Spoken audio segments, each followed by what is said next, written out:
Hello, my dear viewers. Welcome back to NS English Academy. I hope you all are preparing for your upcoming UGC NET English exam.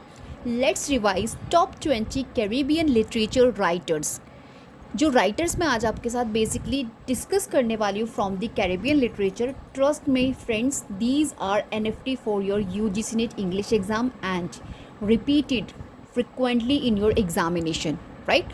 And the text I will discuss in this video, जो particular writers के, Caribbean writers के जो मैं text लेकर आई हूँ इस video में with the list, you will have to prepare at any cost. Trust me, you get same and direct question from this video of mine, right? Guys, अगर आप मेरे चैनल पर नए हैं, don't forget to subscribe my channel to get further notification, and if you like the content I discuss to you all, please like this video.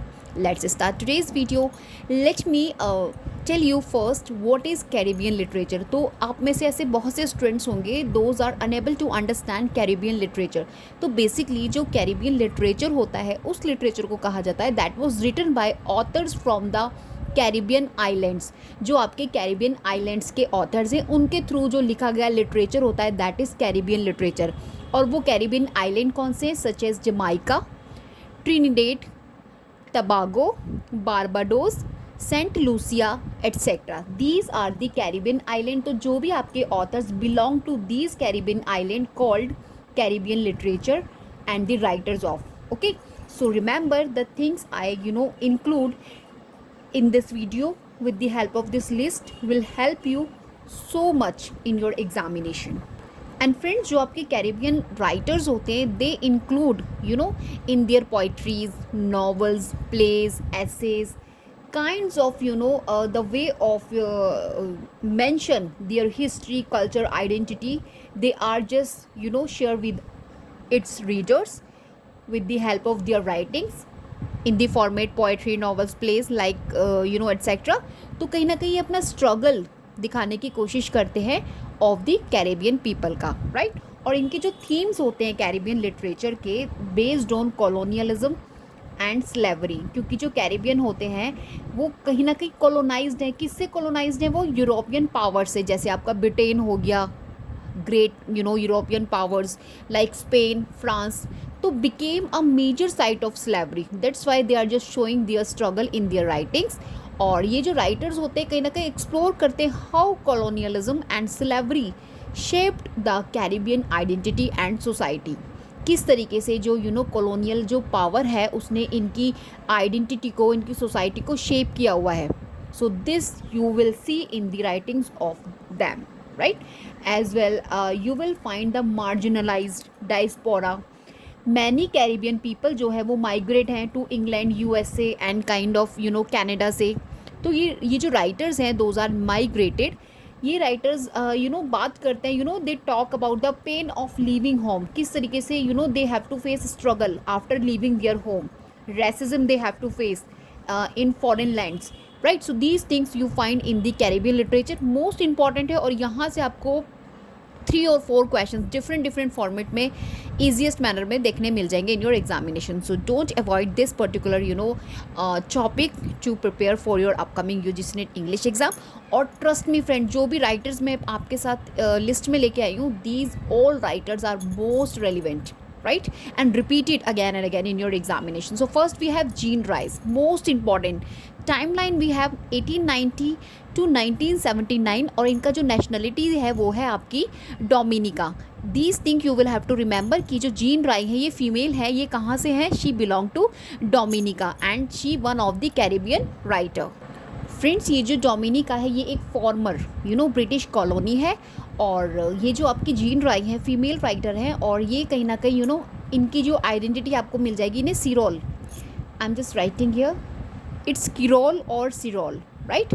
ये आपकी Kirol writer है.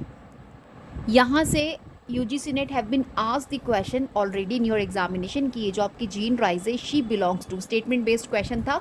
तो वहाँ पे आपने आंसर ऑप्शंस में आपको लिखा था किरोल राइटर. तो ये आपकी one of the creole writers है which means of mixed European, यानी कि जो mixed European like Welsh and Caribbean heritage होता है that is called creole writer. ठीक है.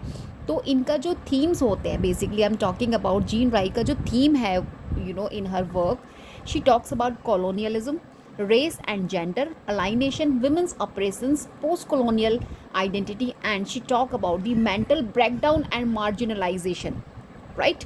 So you should remember the themes, those are important for her works, क्योंकि यहाँ से भी examiner have been asked the question from particular Jean Rhys से आपको क्वेश्चन मिला है. She is most one Caribbean literature में मोस्ट इंपॉर्टेंट राइटर है UGC NET exam point of view से. दैट्स वाई जो भी मैं आपको इनके फैक्ट्स बता रही हूँ, just secure in your notes. Okay, pen and paper लीजिए and try to note down whatever I try to explain you hair.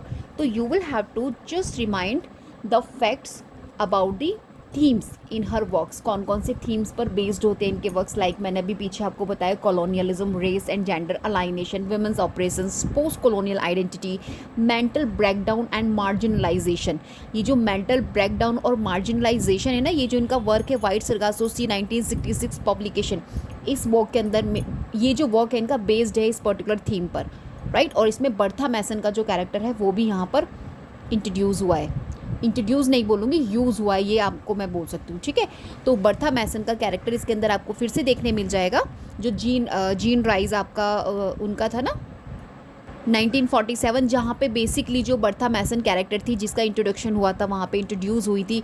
तो जीन राइज का जो आपका वर्क था 1947 पब्लिकेशन, तो वही सेम आपको वाइट सरगासो सी में स्टोरी मिल जाएगा. इसमें भी क्या होता है, जो हस्बैंड होता है वो किस तरीके से जो अपनी वाइफ होती है उसको मेंटल बनाने के लिए, उसको पागल घोषित करने के लिए कि वो मैड है, how many things he just do to make her wife mentally disturb, right. और यही आपको स्टोरी के अंदर मिल जाएगा. So let's check out, right. And next important text by Jean Rhys we have Voyage in the Dark which was published 1934. इसके अंदर एक यंग विमेन का अलाइनेशन, किस तरीके से अलाइनेशन इन इंग्लैंड में हुआ है उसके बारे में स्टोरी है.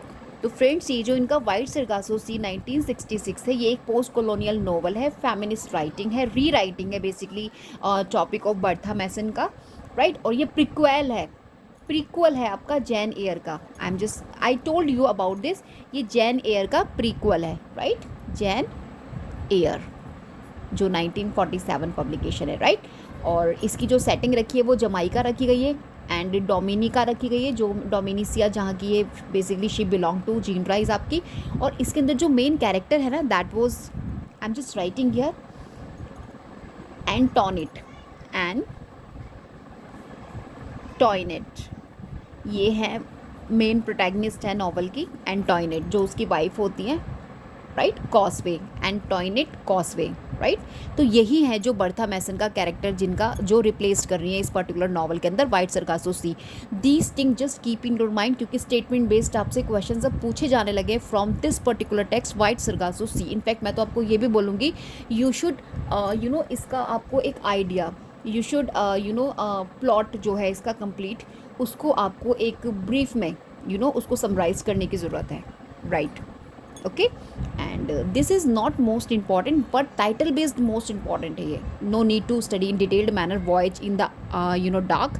सो wide Sargasso Sea is most important one and you should need to study. और आपको क्वेश्चन मिलता है which novel by Jean Rhys rewrite the back story of Bertha Mason from Jane Eyre. इस type से आपको question मिलता है. तो आंसर भी है Wide Sargasso Sea, Voyage in the Dark 1934, who wrote this, right. यहाँ से क्वेश्चन आपको मिल जाता है. तो ये इनका एक मॉडर्निस्ट नॉवल है, राइट. जो इनका ये वॉयज इन द डार्क है, 1934 इसका पब्लिकेशन है, right. So just keep in your mind the things I am just telling you.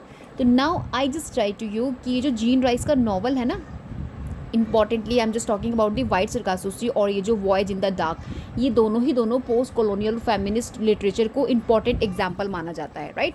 आपके जो पोस्ट कॉलोनियल और फेमिनिस्ट लिटरेचर का इंपॉर्टेंट एग्जाम्पल कंसीडर किया जाता है Wide Sargasso Sea and Voyage in the Dark, right.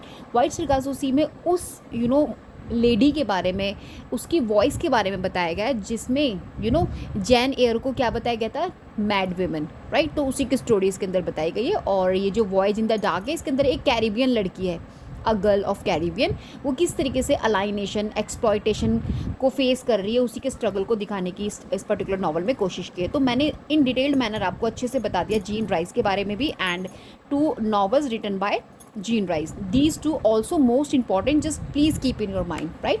Let's move on the next one, Derek Walcott. Derek Walcott आपने देखे होंगे many time in your examination, इनके text से अक्सर आपको क्वेश्चंस मिलते रहते हैं डेरेक वॉलकट से।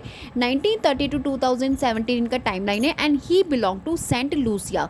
Just remember the belongingness of particular writer की, आपके डायरेक्ट वॉलकट कहाँ के, सेंट लूसिया। यहाँ से भी देखिए आपको क्वेश्चंस क्योंकि सेपरेट बनने वाले, इनफैक्ट आपसे एग्जामिनर ये भी पूछ सकते हैं, choose the novels those are based on Caribbean literature writers, right. और कैरिबियन आपसे राइटर्स भी पूछे जा सकते हैं कि आपको सेलेक्ट करने होंगे कि you will have to choose them कि कैरिबियन राइटर्स आपके कौन से हैं, right. So please just keep in your mind, Jean Rhys हो गए, डेरेक वॉलकट हो गए, वी.एस. नैपोल हो गए, जॉर्ज लैमिंग्स हो गए, ये सभी आपके कैरिबियन लिटरेचर राइटर्स हैं, राइट। चलिए इनके वर्क्स देख लेते हैं जो आपको स्टडी करने हैं डेरेक वॉलकट के। Number 1 we have In a Green Night, publish 1962, Omeros 1919 have been asked in your examination and he won Nobel Prize in Literature 1992। तो फ्रेंड्स ये जो है आपका In a Green Night 1962 that is first poetry collection, first major poetry collection by Derek Walcott, first poetry collection, ठीक है। And ये जो आपका नेक्स्ट है ओमेरोस 1990 पब्लिकेशन, ये इनका एक इपिक पोयम है, that is EPIC poem, remember EPIC poem, okay. And basically ये जो ओवर 300 पेजेस में डिवाइडेड इनटू चैप्टर्स में डिवाइडेड है, ये क्लासिकल इपिक है इनका, जिसका टाइटल ओमेरोस है, local Caribbean version of Homer, right. और बेसिकली ये जो इनका ओमेरोस है ये इंस्पायर्ड है बाय होमर के इलियाड एंड ओडिसी से। यहाँ से examiner have been asked this question कि ये जो ओमेरोस है by Derek Walcott inspired by, so answer भी है Homer's Iliad and Odyssey, right. So this thing just keep in your mind as well. Next one आपको मैंने बताई दिया, नोबेल प्राइज़ इन लिटरेचर 1992 में इनको मिला है। सो here we discuss number 3 V.S. Naipaul to whom we study in Indian English literature too।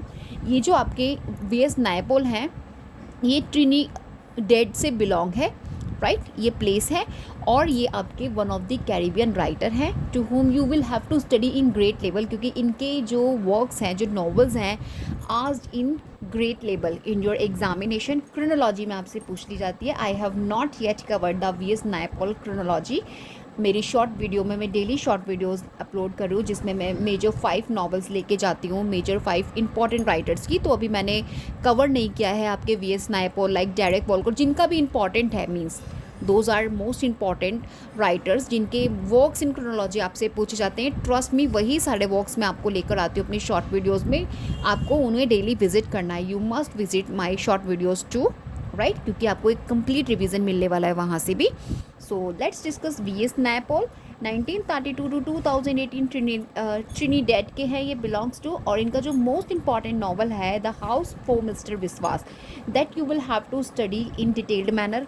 किस तरीके से ये एसोसिएटेड है आपकी पोस्ट कॉलोनियल थियोरी से, एज वेल इसमें जो हनुमान हाउस के बारे में जिक्र होता है, so you should understand about आपको एक क्लियर कट लेना है इस पर्टिकुलर नॉवल का जो आपका V.S. Naipaul का है। मोस्ट इंपॉर्टेंट फेमस नॉवल है इनका ये, आप बोल सकते हो this is the semi autobiographical, ठीक है, सेमी ऑटोबायोग्राफिकल नॉवल है, right, based of his father's life. ये जो इनकी नॉवल है अ हाउस फॉर मिस्टर विश्वास, ये इनके फादर की अपनी लाइफ पर बेस्ड है, सेमी ऑटोबायोग्राफिकल, राइट। और मोहन विश्वास जो इनके अंदर प्रोटैगनिस्ट होते हैं, मोहन, ठीक है, मोहन विश्वास, मिस्टर मोहन विश्वास जो प्रोटैगनिस्ट है, एक पुअर ट्रिनिडेडियन मैन होता है जो स्ट्रगल कर रहा है इंडिपेंडेंस एंड सेल्फ रिस्पेक्ट के लिए। किस तरीके से वो अपने हाउस के लिए at the last of his life time वो स्ट्रगल करता होता है। वो चाहता है सिर्फ मेरा एक अपना घर हो, एक सेल्फ रिस्पेक्ट हो, क्योंकि कहते हैं ना कि you self respected in your own house. तो वही सब चीज़ें इसके अंदर दिखाई है। वो शुरू से लेकर लास्ट तक किस तरह से स्ट्रगल करता है, और उसकी शादी भी हो जाती है। हनुमान हाउस होता है जो उसकी वाइफ का घर होता है, उसको वहाँ पर एज ए दामाद इतना ज़्यादा रिस्पेक्ट नहीं मिलता है एज ही कंसिडर, और होना भी चाहिए। देखिए वो उसका खुद का अपना हाउस नहीं होता, लेकिन बहुत ज़्यादा मिसबिहेव भी होता है आपके मिस्टर विश्वास के साथ इन दी नॉवल, और किस तरीके से उसको बहुत मतलब कि उसकी फैमिली में ही बहुत ज़्यादा बेकार टाइप ऑफ सन कंसिडर किया जाता है। तो इसका मैंने डिटेल समरी करा रखा है अपना वीडियोस में, if you want to so you can check out, otherwise you just short story आपको इसके बारे में पता होनी चाहिए, इसकी पूरी एक जो ब्रीफ आपको आइडिया पता होना चाहिए इस पर्टिकुलर हाउस ऑफ मिस्टर विश्वास का, राइट। तो मैंने आपको प्रोटैगनिस्ट इसके बता दिए। Next we have the mimic man.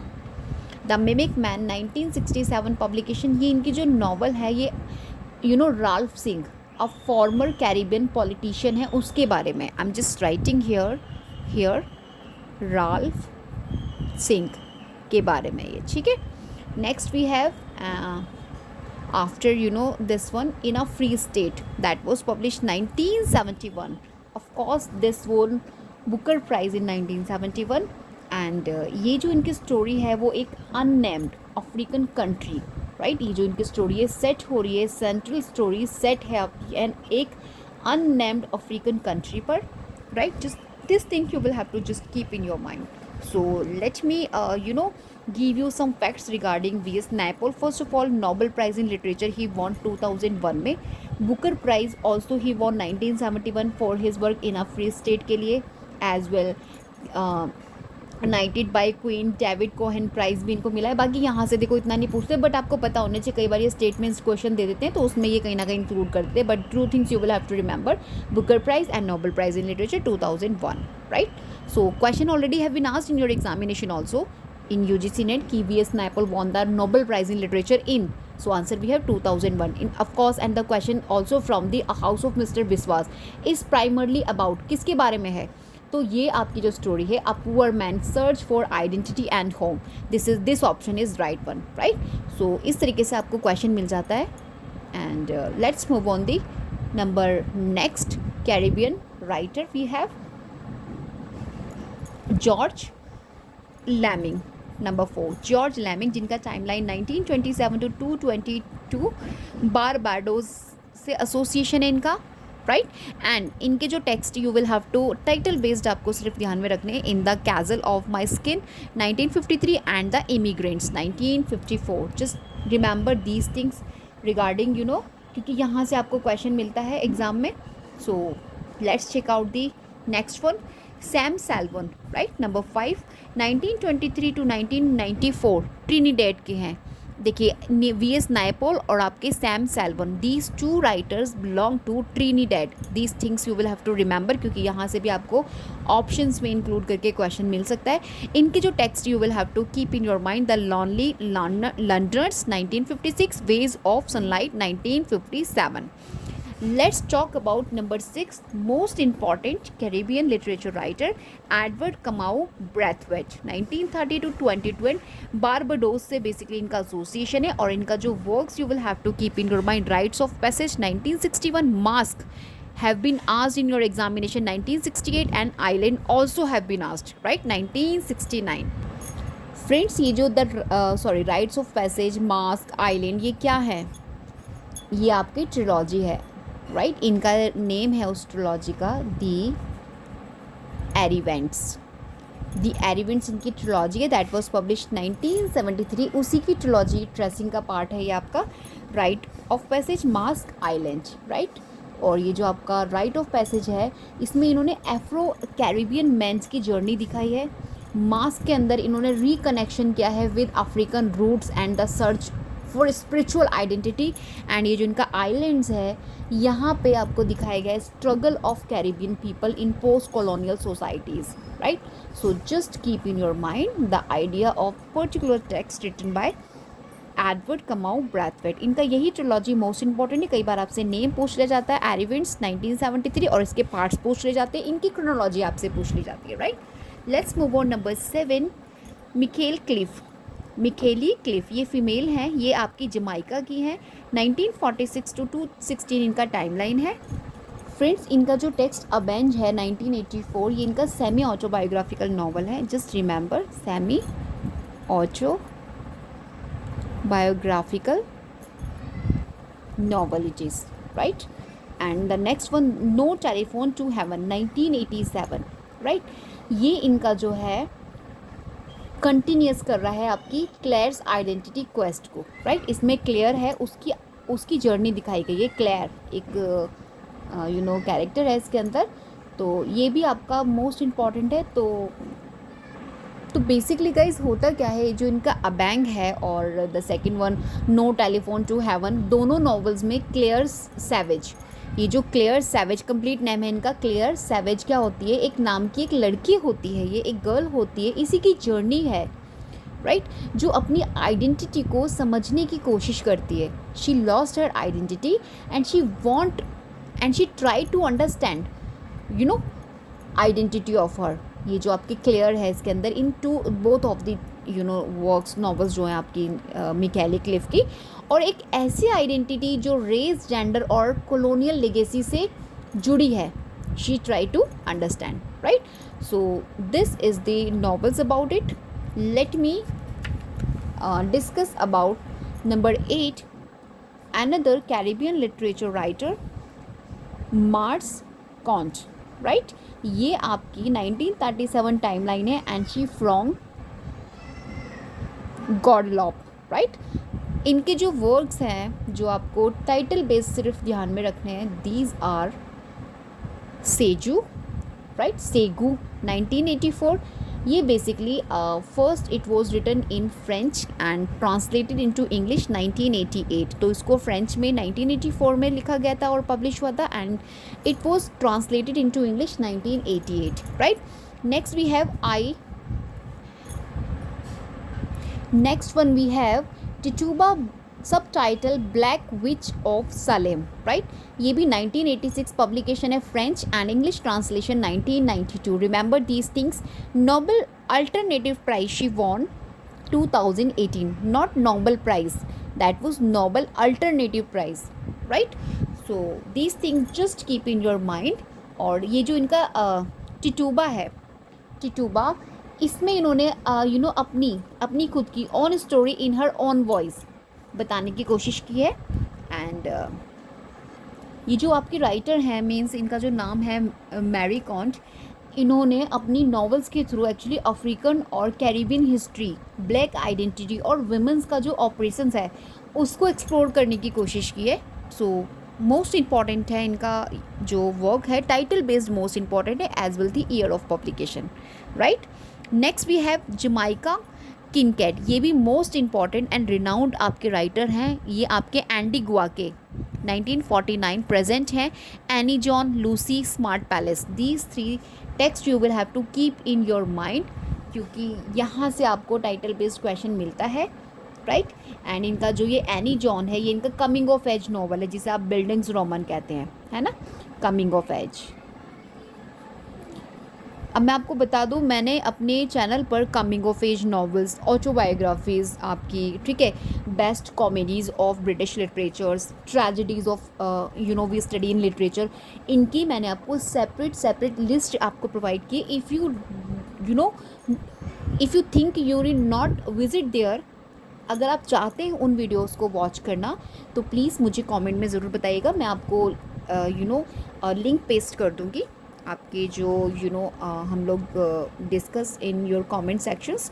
तो आप मुझे please let me know if you really want to watch that particular videos of mind where I discuss about the autobiographies, tragedies, comedies and आपसे coming of age novels की लिस्ट मैंने अलग separate आपको दे रखी है, क्योंकि यहाँ से कमिंग ऑफ एज नॉवेल्स हो गई, ऑटोबायोग्राफीज़ हो गई, यहाँ से आपके सेपरेट क्वेश्चंस बनते हैं और एवरी 6 मंथ आपके क्वेश्चन बनते हैं। You just keep in your mind कि आपको यहाँ से भी क्वेश्चन मिलते हैं। देन आपको पास वो कंप्लीट लिस्ट होनी चाहिए by which you have no any kind of worry. अगर आपको टाइटल दिखेगा तो you guys can easily identify और रिकॉग्नाइज कि these novels belong to coming of age, whether science fiction or the autobiographies it is or the comedies।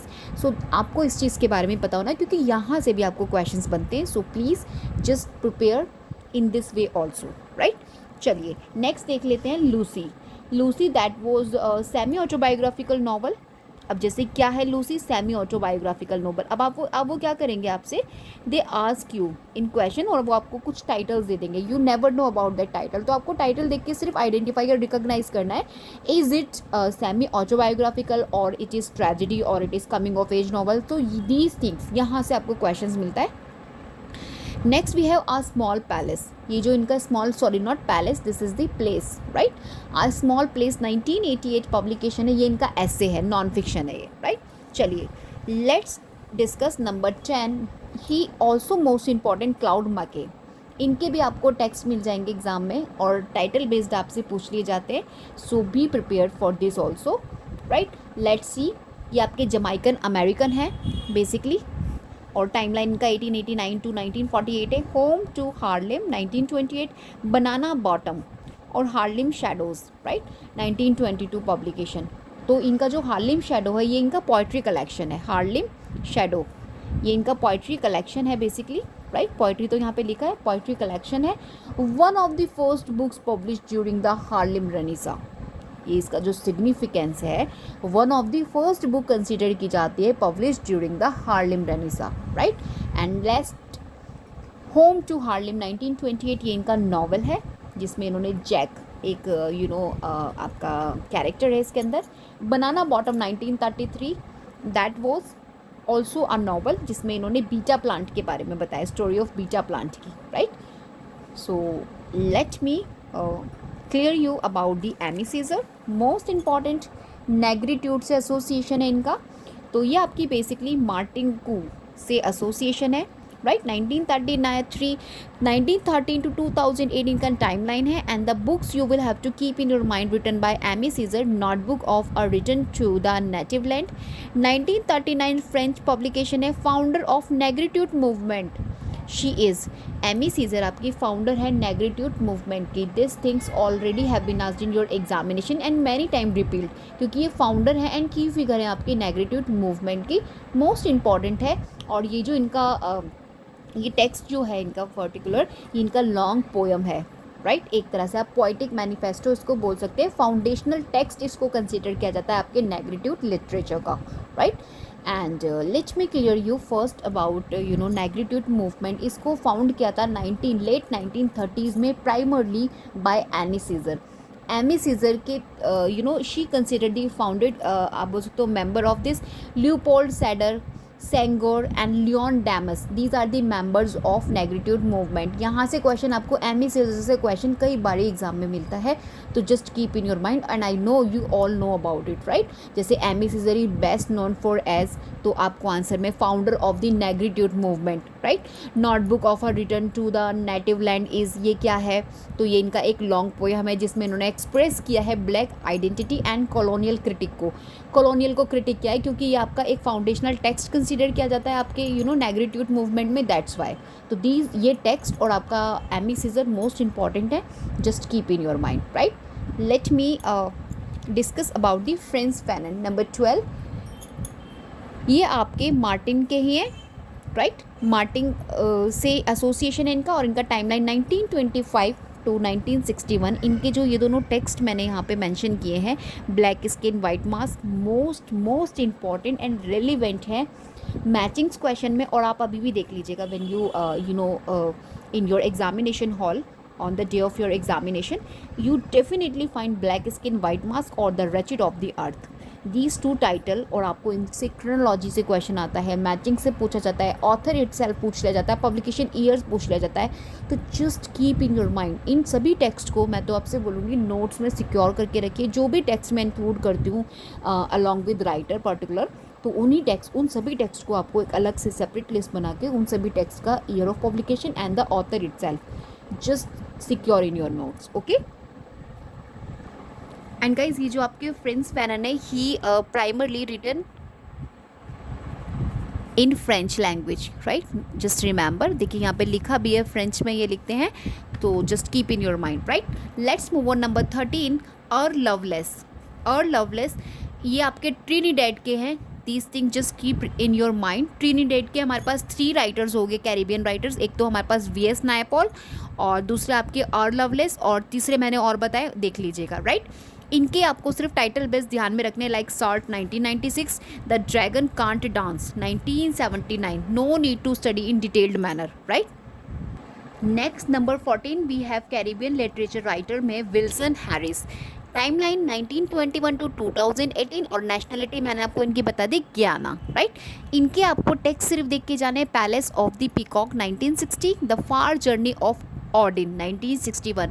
Friends, ये वही सारे text हैं जिन टेक्स्ट को आप जब एग्जामिनेशन में देखते हैं and you consider you know mind I have not studied before, ये सारे वही टेक्स्ट हैं जो कैरिबियन लिटरेचर से आपसे वो ऐड ऑन कर देते हैं आपके ऑप्शंस में। तो प्लीज़ इन सभी टेक्स्ट को आपको देख के जाना एग्जाम से पहले, as well the publication year of this particular text, right. The far journey of Oudin 1961 publication written by Wilson Harris. Next we have Advent Danticat, right. 1969 present हैं ये भी, और ये आपके हैची के हैं, right. Breath Eyes Memory 1994, Farming of Bones 1998, only title you need to remind, okay.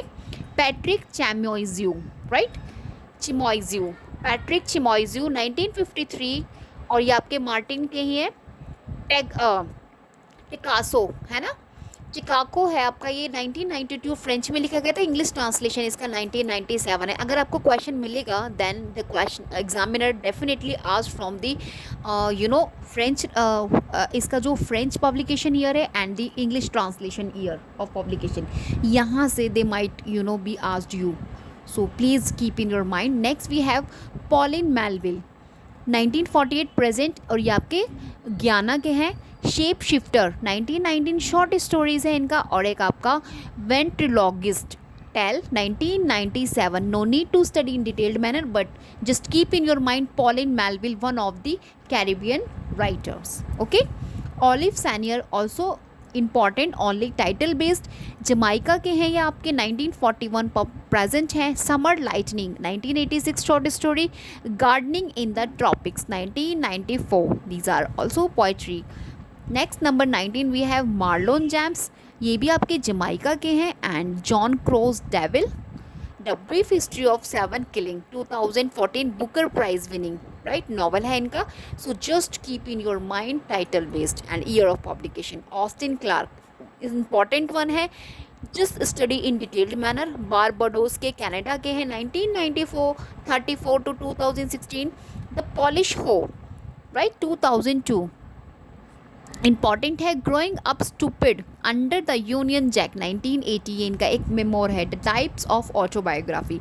So guys here I discussed you all top 20 Caribbean literature writers, these are most important हैं आपके एग्ज़ाम पॉइंट ऑफ व्यू से। Please इनका जो nationality में यहाँ पे इनकी बता रही हूँ, अजीब अजीब से नेम जिसको मैं शायद से ठीक से प्रोनाउंस भी नहीं कर पा रही थी, इन सभी को आपको इन राइटर के सामने इनका ईयर ऑफ, इनका जो टेक्स्ट मैंने आपके साथ डिस्कस किया, इनफैक्ट 1 और 2 से ज़्यादा मैंने टेक्स्ट शायद ही किसी राइटर के लिए हो, तो इन सभी को आपको अपने माइंड में अच्छे से सस्टेन करके रखना है टिल योर एग्जामिनेशन डे।